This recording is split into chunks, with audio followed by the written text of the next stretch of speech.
So here we are at MACNA 2018 in Las Vegas. Now here's a little display which is at the Marine Pure stand, and it's really demonstrating some different ways that you can actually implement Marine Pure.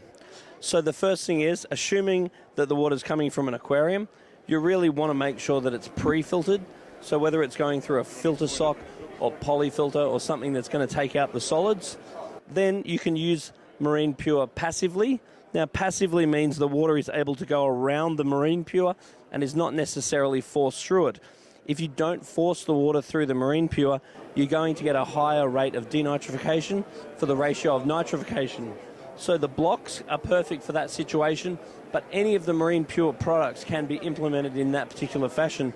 Even the new Marine Pure gems still work in this fashion. You can still run them passively.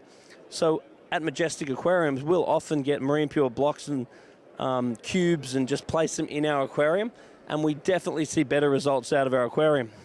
Now we can also run the Marine Pure actively, and if we're running it actively, there's going to be more oxygen around the Marine Pure, and there's going to be a higher state of nitrification compared to denitrification. So if you're going to have a high fish stock, you're really going to want to run the Marine Pure actively. So you're forcing the water through it, so you're getting higher nitrification. You can also use the plates. You can use them over your egg grate, once again for very good active filtration. Many of your filters have got sleeves, and you can use the Marine Pure plates to slot into the sleeves. And the Marine Pure is very, very easy to cut. So if you just grab a hacksaw or any sort of saw, even a large knife will easily cut the Marine Pure. So the key is to make sure it's pre-filtered, and then to generally have a combination of passive and active application. And when you want to clean the media, it's really important that you're very gentle with it, because you don't want to be rough on it, or you can sort of chip it, because it is a very fine ceramic. And you don't want it in any application where it's rumbling around, because you will actually damage it. And when you clean it, you just want to gently shake it in a bit of water that you've removed from the fish tank. What you do not ever want to do with any Marine Pure is to run it under the hose, because the hose is going to have potentially chlorine and various things that may actually kill the good bacteria that's inside the Marine Pure. You also want to expect that when you first introduce Marine Pure to your aquarium, that it could take a good 3 weeks to establish the nitrification, which is the breakdown of the ammonia, nitrite and nitrate, and expect a good 3 months for the formation of the denitrification. That process really takes a lot longer, so you really need to be patient.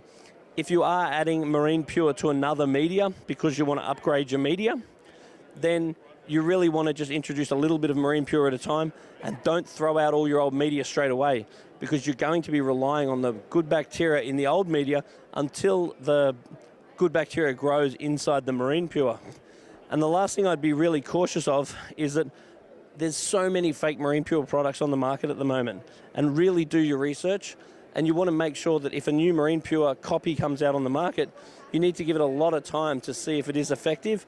And Marine Pure do a lot of independent testing. So there's so many companies in the aquarium industry that just don't have access to the same sorts of R&D that Marine Pure did, which is a pre-GFC R&D budget in the waste management water system, not the aquarium industry. The aquarium industry collectively wouldn't have the sort of R&D budget that the massive companies of the waste management system have access to. So if you do contact Sir Media, they are quite great at giving you independent studies for any new media that comes on the market, so you can get a better idea of not necessarily listening to the claims of the aquarium manufacturers that are claiming to have higher surface area than Marine Pure, because the studies that Marine Pure have found have suggested that there's an optimal surface area to volume ratio. So if you go and claim that you've got a higher amount of surface area, that may very well reduce the efficiency of the media. So the aim is not to have the highest surface area. The aim is to have the perfect surface area to volume ratio. So this information is available, the Marine Pure company.